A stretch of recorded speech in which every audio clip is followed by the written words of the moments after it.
Hello friends, in today's video we are going to learn class 9 English poem The Road Not Taken. This poem is written by Robert Frost. Okay, this is CBSE as well as State Board class 9 English subject का poem है The Road Not Taken by Robert Frost. Okay, this poem actually has internal meaning also. Okay, so road not taken, what does this mean? What does the title mean? Once poet was passing through a forest, so he is just sharing his experience कि when he was passing through the forest he got two roads. Both the roads were looking similar, so he had to choose one of the road, like he had to decide, he had to think and carefully he had to make a choice. तो हमारे life में भी ऐसे बहुत बार होता है कि हमको चॉइस करनी पड़ती है, मेड बी स्कूल कॉलेज के सब्जेक्ट्स स्ट्रीम्स, लाइफ का डिसीजन, बिजनेस जॉब का डिसीजन. तो like whatever decision we make we should make it very carefully, because whatever decision we make that is going to affect our future में हमको पता चलता है कि हमने जो डिसीजन लिया था वो सही था कि गलत था. तो this is the internal meaning of the poem. So let us read the poem and understand what exactly is poet trying to give through this poem. The first stanza of the poem says, "Two roads diverged in a yellow wood, and sorry I could not travel both. And be one traveler, long I stood, and looked down one as far as I could, to where it bent in the undergrowth." Okay, in the first stanza poet is saying he was standing in the yellow woods. Yellow woods यानी जो जंगल का, forest के leaves yellow थे यानी dry होने लगा था, ऐसा फॉरेस्ट वहाँ पे खड़ा था जहाँ पे दो रोड डाइवर्ज हो रहे थे. डाइवर्ज यानी सेपरेट हो रहे थे, दो रोड्स सेपरेट हो रहे थे. वहाँ पे जंक्शन पे poet is saying he was standing and he felt sorry, he felt bad कि वो दोनों रोड्स ट्रैवल नहीं कर सकता. पोएट को लग रहा था कि वो दोनों रोड से क्यों ट्रैवल नहीं कर सकता था, इसके लिए उसको बुरा लग रहा था. He was feeling sorry. तो he was standing there for very long, बहुत देर तक वो जंक्शन पे फोर्क पे खड़ा था और सोच रहा था. तो तभी उन्होंने देखा कि look down one as far as I could, जितना दूर तक मैं देख सकता था उसको मैंने देखा. To where it bent in the undergrowth, जब जहाँ से वो बेंट हो रहा था वहाँ तक दिख रहा था. और वहाँ पे क्या था, बहुत सारे प्लांट्स, ग्रास, बुशेस थे. अंडरग्रोथ यानी लॉट ऑफ ग्रोथ, ग्रीनरी थी. Let's see the second stanza. Then took the other as just as fair and having perhaps the better claim, because it was grassy and wanted wear, though as for that the passing there. Now in the second stanza poet is saying, then took the other as just as fair. poet ने दूसरा रास्ता लिया जो भी उसके जैसा ही अच्छा था. as just as fair, उसके जैसा ही फेयर था. poet ने दूसरा रास्ता चूज़ किया, वो भी उसके जैसे ही फेयर था. and having perhaps the better claim, शायद वो ज़्यादा ये था, ग्रीनरी था. बिकॉज इट वॉज ग्रासी यानी वहाँ पे ज़्यादा ग्रास था, ज़्यादा ग्रीनरी थी. एंड वॉन्टेड वियर यानी it wanted to be used, लग रहा था कि वहाँ पे शायद कम लोग गए हैं, इसको यूज़ करने की ज़रूरत थी. क्यों ऐसे पोएट को लग रहा था? क्योंकि देखो जब भी हम रास्ते में से चलते हैं तो वो जो ग्रास नीचे आता है वो वहाँ से हट जाता है, डिस्ट्रॉय हो जाता है. तो अगर ग्रास ज़्यादा दिख रहा है यानी यहाँ से लोग कम गुजरे हैं, इसके लिए वहाँ पे अभी भी ग्रीन ग्रास ज़्यादा दिख रहा था. एंड पोएट फेल्ट कि it wanted to be used, यानी that road needed to be used. It wanted a wear, it wanted to be used, though as for that passing there.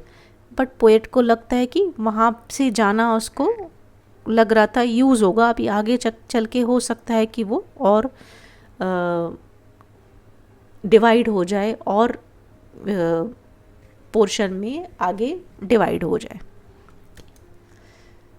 had warned them really about the same, though as far that the passing there had warned them really about the same. क्योंकि दोनों भी रास्ते poet के कहने का मतलब है कि सेम ही यूज़ हुए थे. बट एक के पास ज़्यादा, एक रोड पे ज़्यादा ग्रास था जिसको वेयर करने की, यूज़ करने की ज़रूरत थी. Now let's see the third stanza. And both that morning equally lay in leaves, no steps had trodden black. Oh, I kept thee first for another day, yet knowing how way leads on to way, doubted if I should ever come back. अभी poet is saying and both that morning equally lay. उस सुबह को poet को लग रहा है कि दोनों जो रास्ते से equal थे. In leaves no steps had trodden back. Trodden यानी टेकन स्टेप्स. जब भी किसी के ऊपर चलते हैं, पैर रखते हैं, तो उसको बोलते हैं ट्रॉडन. ब्लैक, उसको लग रहा था कि वो जो रास्ते थे वहाँ पे जो लीव्स थे वो ब्लैक नहीं हो गए थे क्योंकि वहाँ पे किसी के कदम नहीं पड़े थे. नो स्टेप्स, किसी के कदम नहीं पड़े थे और उन लीव्स को किसी ने ब्लैक नहीं किया था, यानी कि चलने के बाद उनको ख़राब नहीं कर दिया था. Oh I kept the first for another day. अभी पोएट को दोनों में से कोई एक रास्ता चूज़ करना था, तो पोएट इज सेइंग मैंने ये वाला चूज़ किया और दूसरा जो रास्ता था किसी और दिन के लिए रखा. मैंने सोचा ये दूसरा रास्ता किसी और दिन यूज़ करूँगा. Yet knowing how way Leeds on two way, I doubted if I should ever come back.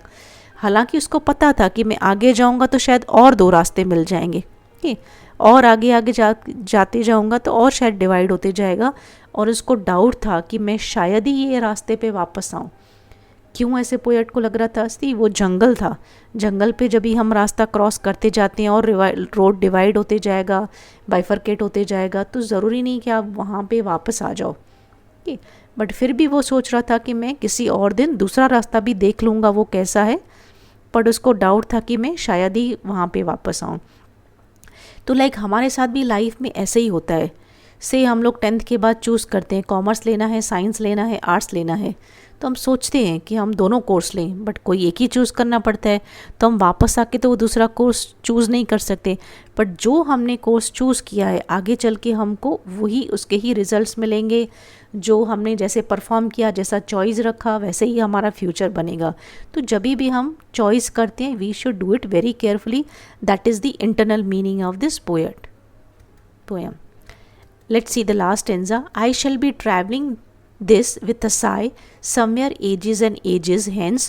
Two roads diverged in a wood, and I took the one less traveled by, and that has made all the difference. Now poet is saying, I shall be traveling this with a sigh. With a sigh यानी लंबी सांस. मैं ये जो I shall be telling this, मैं ये बताऊँगा लंबी सांस लेते हुए. किसको बताऊँगा? समवेयर एजेस एंड एजेस, यानी बहुत सालों के बाद ये लंबी सांस लेते हुए, यानी प्राउडली मैं बताऊंगा. क्या बताऊंगा? Two roads diverge in a wood. दो रास्ते एक जंगल में, वुड यानी जंगल में, डाइवर्ज यानी सेपरेट हो रहे थे. And I took the one less travelled by, और मैंने ऐसा रास्ता चूज़ किया जो कि कम लोग वहाँ से ट्रैवल किए थे, ऐसा रास्ता मैंने चूज़ किया. And that has made all the difference. And उसने ही मेरे लाइफ में ये डिफरेंस क्रिएट कर दिया.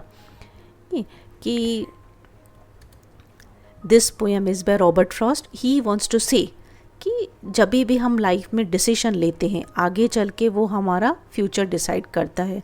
और अगर हमने अच्छा डिसीजन लिया तो हम प्राउडली लोगों को बता सकते हैं कि मैंने देखो ये सही डिसीजन किया. तो आप भी जब भी आपके लाइफ में ऐसी चॉइसेस आती हैं, शादी का टाइम है, पढ़ाई का टाइम है, नौकरी या बिजनेस का टाइम है, आप वापस जाके चेंज नहीं कर सकते. तो जो भी आप चॉइस कर रहे हो, think 10 times, make a good choice. अभी जैसे पोएट ने चूज़ किया जो कम लोगों ने चूज़ किया था, पर हम लोग जनरली लाइफ में क्या करते हैं, जो रोड से ज़्यादा लोग गए हैं, जो करियर ऑप्शन ज़्यादा लोगों ने लिया है वही लेते हैं. जो चॉइस कम लोगों ने, हम डरते हैं कि नहीं शायद हम फंस जाएंगे. बट पोएट का चॉइस कैसे था कि जो कम लोग जहाँ से गए हैं वो चूज़ किया. But he is happy at the end and he saying कि मैं फ्यूचर जनरेशन को बहुत सालों के बाद मैं उनको बताऊँगा और प्राउडली फील करूँगा कि मैंने ऐसा रिस्क लिया, ऐसा रास्ता चूज़ किया जो बहुत ही कम लोगों ने चूज़ किया था. So this was all about the poem. It was a very short and sweet poem. Let us see the poetic device of this poem. Poetic device में आता है figure of speech and appreciation of poem. So let us see what figure of speech are used in the poem. First one, is alliteration. Can you give the example of alliteration from the poem? Pick up the line which shows figure of speech alliteration. Right. Though as far that the passing there.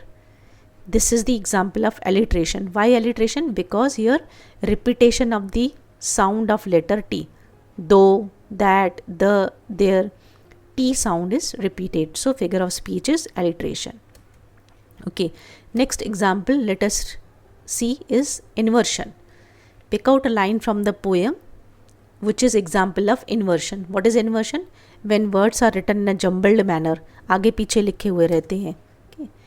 And both that morning equally lay in leaves. ये inversion क्यों है? The correct prose order is and both lay equally that morning in leaves. क्योंकि words आगे पीछे लिखे हुए हैं तो this is example of inversion. Okay. One more example from the poem, repetition. Okay. Can you give example of repetition from the poem? Yes. Somewhere ages and ages hence. Here the word ages is repeated for poetic effect. So when words are repeated, figure of speech is repetition. Okay. So let's see the next poetic device or literary device, that is appreciation of poem. Okay. This poem, The Road Not Taken, is written by the poet Robert Frost. Through this poem he has told that once he was standing at the junction of two roads in a wood, he decided to take the road which was less traveled, and this decision made a difference in his life. Okay. Poem का नाम लिखना है, poet का नाम लिखना है, and what is the central idea of the poem that you have to mention. Then the rhyming scheme of the poem is AB AB AB AAB CD CCD. Okay. If you want to check, let me show you how it is.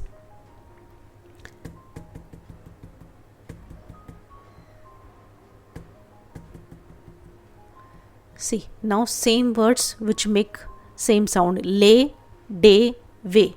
Okay, these are making same sound. So A. Black and back, they are making same sound. So rhyming scheme will be A B. Okay. So rhyming scheme of the poem is A B C D like that. My favorite line from the poem is, I took the one less travelled by and that has made all the difference. Now whatever is your favorite line, you can write it here. One of the figures of speech used in the poem is alliteration, as in because it was grassy and wanted wear. अभी ये alliteration का example क्यों है? You will have to explain. Here the letter W is repeated for poetic effect. So that is why this is alliteration. कोई भी एक figure of speech लिखनी है आपको जो आप explain कर सकते हो. Then last message given through this poem is, in our life many a times we have to make choice and our future gets affected because of this choice. So we have to be careful while making choices. I like this poem because it makes me think of choosing the correct option for whatever we do in our life. So certain points you have to cover, you have to write it in a paragraph form while giving appreciation of the poem. What are those points? Name of the poem, name of the poet, central idea of the poem, rhyming scheme of the poem, your favorite line, figure of speech, and message given, special features about the poem. Certain points you have to cover in a paragraph form. So right student, I hope with this we have covered explanation part, poetic devices also. Thank you for watching this video. For more such videos, you can subscribe to my channel or visit my channel Learn with BS for more videos.